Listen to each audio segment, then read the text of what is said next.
On your mark, get set, go. This is Orson Welles broadcasting. On your mark, get set, go.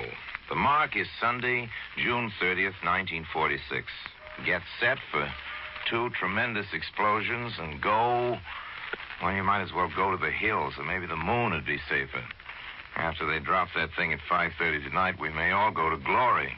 There's a widespread fear, you know, among those who mutter of chain reactions, and among those who mutter about the chains of reaction, political reaction. There's a deadly certainty that after they drop that thing at midnight, that thing called OPA, we'll all of us be going to the hot place in a sleigh with bells on, down a steep, greased chute. On your mark, get set for the 2 big explosions. 4 days before the 4th, they're setting off the 4th of the atomic cannon crackers. You know, the South Seas used to be the place where men went to escape the world. On this particular Sabbath morning, or rather evening, the world is hoping to escape what men are doing in the South Seas. Bikini is just the sort of palm-jeweled coral necklace we've been asked to sigh over in the movie travelogues, while on the soundtrack was heard the sultry plunk of the ukulele and the sexy gliss of the guitar. Bikini is just the sort of place you'd think a grimy, crowded planet like ours could least afford to part with. But after supper time as the clocks are set here in the East, everything worth saving about Bikini will be past saving. The ukuleles will be heard no more. 6:30 or 5:30 rather, a new noise is going on the soundtrack. It will be widely noted. Various prime ministers, generalissimos, and kings are expected to hear that noise and to ponder its meaning. One king will hear it literally. His up-to-now serene majesty, Jemata Kabwa, sitting in cross-legged state on Rongerik, surrounded by all the 116 of his subjects, will hear in a few hours the curious and solemn sounds made by a kingdom when it goes quite factually to kingdom come. The thoughts in Downing Street and in the Kremlin are in the scope of guessing, but what will be the thoughts on the island of Rongerik, where the banished monarch of Bikini with his banished people are confronted with the terrible flatulence of a civilization with a sour stomach? Perhaps Jemata Kabwa and his court will turn aside discreetly and change the subject. It's my fear that the rest of the world, its populations and chieftains, will change the subject too, will turn aside too soon when the pyrotechnical display is finished and the O's and R's are over, when the smoke of the fireworks has been photographed and syndicated and starts to clear. Could be otherwise, and that's my Sunday prayer, that it will be. With much tall talk about chain reactions, the Jeremiahs are preparing for the end of our world, my time 5:30. With much double talk about scientific tests, the admirals are preparing for the beginning of a new navy. Between the Navy's mere costly and foolish skywriting and doomsday, I'll take the skywriting, but my prayer is for something somewhere between a naval trump card and the trump of doom. If the experiment this evening should go off precisely according to my specifications, here's what would happen. Bomb bursting in the sea would, as threatened, set up a tidal wave, a huge atomic water blister on all the dry lands of the living earth. But mine would be a tidal wave with nice man tidal wave. It would consume no cities. My tidal wave would be housebroken in that would break no houses. It would just break down a few doors. The doors in particular of a secret session or two. It would announce itself to the foreign ministers with the roar of the apocalypse and with the frightful churnings of eternal chaos. My tidal wave would be selective. It would tickle the toes of the little people and smack lustily at all striped pants. At exactly that point in the pants where a foreign minister or a secretary of state sitting down for a conference places the weight of his dignity and the maximum strain. My tidal wave would spoil all the carpets in all the halls of state. It would rise as a mist over the silly old notion of nations, obscuring boundary lines, wilting the parchment of treaties and the paper under the mapmaker's pencil. Yes, if it was in my power to order up a tidal wave after the bomb blows up in the sea under Bikini tonight, I would order it, please, to spare all the fishes, little and big, but none of the sons and daughters of man, biggest and all. No lives would be lost, but no souls would be exempt. Because Bikini Atom and the atom bomb have become of late unfashionable topics for conversation. I think that most of us, mostly without conscious thought, have already capitulated to the bomb, have already surrendered our wills to another war. But this will be a battle of push buttons with the speed of light engagements in the ionosphere, that this involves not only another generation of young men and another continent, but all the generations and all the continents is too hideous to be thought of. And therefore, I believe it is not thought of. Therefore, it's put cozily out of mind in these days, as the living in all times have turned their backs on the necessity of death. Because it's silly to brood about the grave, we've commenced to assume that it's silly to brood about the bomb. But there's a difference, a new difference between war and death. All of us must die, but it doesn't follow that all of us must die all at once. It's perfectly possible that we are the ancestors of a great race.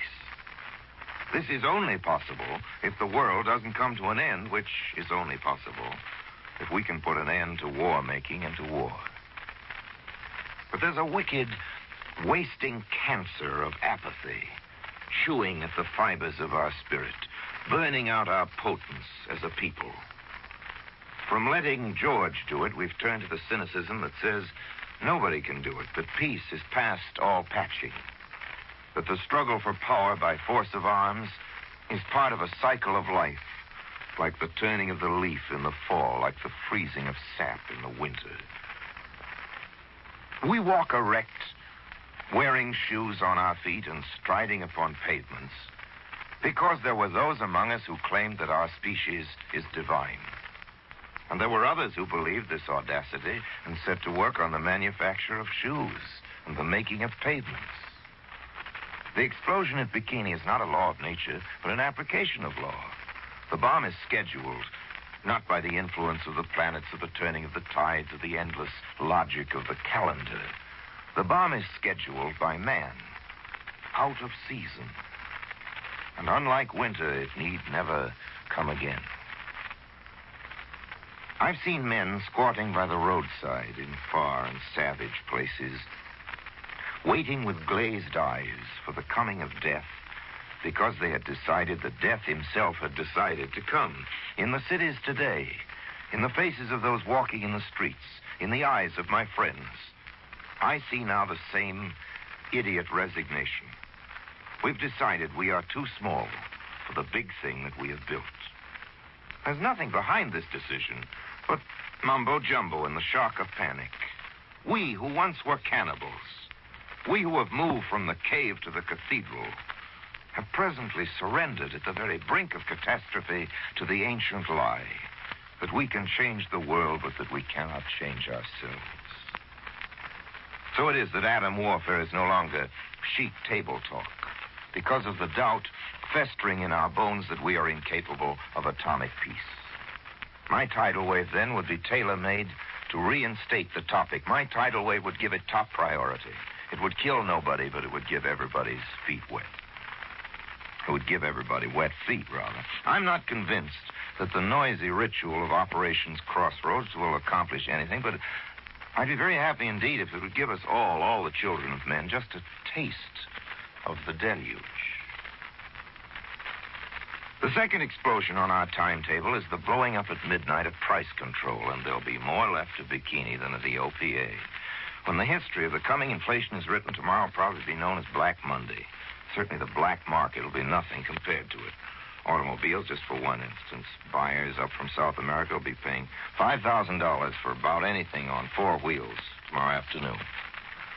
Some eye-weary innocent on the linotype machine in a newspaper plant in Virginia a few days ago set up the word butter for bitter in an OPA story, and the impression was given out that controls had been lifted. In that town, the price of butter was $1.50 a pound, to give you an idea.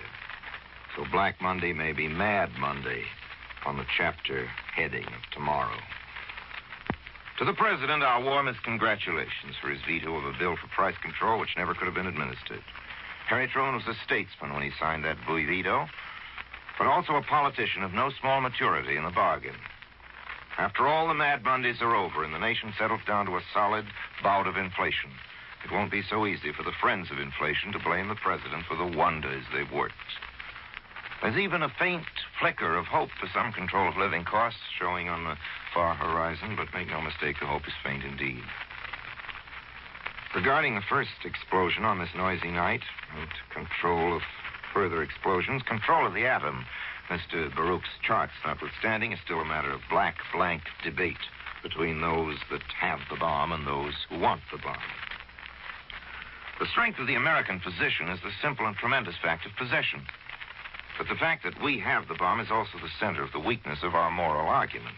The weakness of the Russian argument is the emphasis on treaties, the opposition to a supranational board of control, and the insistence on a big power veto. The weakness of the Russian position is the lack of the bomb. The Baruch plan is not so much a plan as a rough second draft. It's fine in some ways, in others it's full of flaws. But the Russians are refusing to give up something they don't have. Maybe that Russia won't feel generous about the matter until Russia has something tangible to be generous about. On the weapon, and maybe that until she has the weapon, she'll never talk sense about it. It may be that all the nations must have all the bombs they can use before international law can be written and enforced. That may well be a case of too much and too late. Stalemate may be our solution, but it's a poor one and a dreadfully dangerous experiment in diplomacy.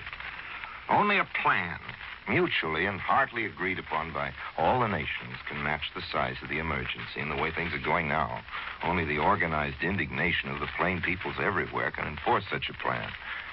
That goes to the organized indignation of plain peoples everywhere can bring back price control and hold the price line. Let's start to organize. Here's a footnote on bikini. I don't know what this means, or even if it has meaning, but I can't resist mention of the fact that this much can be revealed concerning the appearance of tonight's atom bomb. It will be decorated with a photograph, a sizable likeness, of a young lady named Rita Hayworth.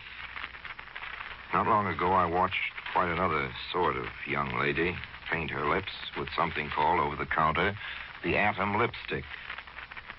The case of the cosmetic being fashioned according to the popular conceptions of the original war engine. I'm sure you won't need to be told that Miss Hayworth is not one to use such a thing or to hold it as anything less than a very hideous conceit. Her face is not on the atom bomb, then, by her own choosing, but by election of the flyers who will drop the bomb and who are clearly the business according to their tastes. As regards selection, I find their taste beyond reproach, but the bomb dropping itself had better be worthy of the accompanying photograph. Is this, Faustus claimed of Helen of Troy, the face that launched 1,000 ships and burnt the topless towers of Ilium? Well, I want a better toast, a better boast for Rebecca.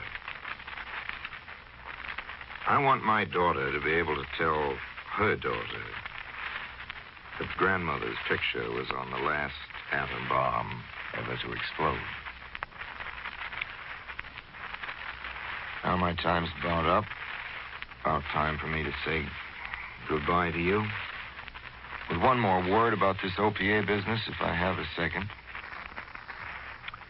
You can send a wire, if you will, or a special delivery letter to your congressman or President Truman upholding his courageous stand, demanding immediate enactment of effective price control legislation.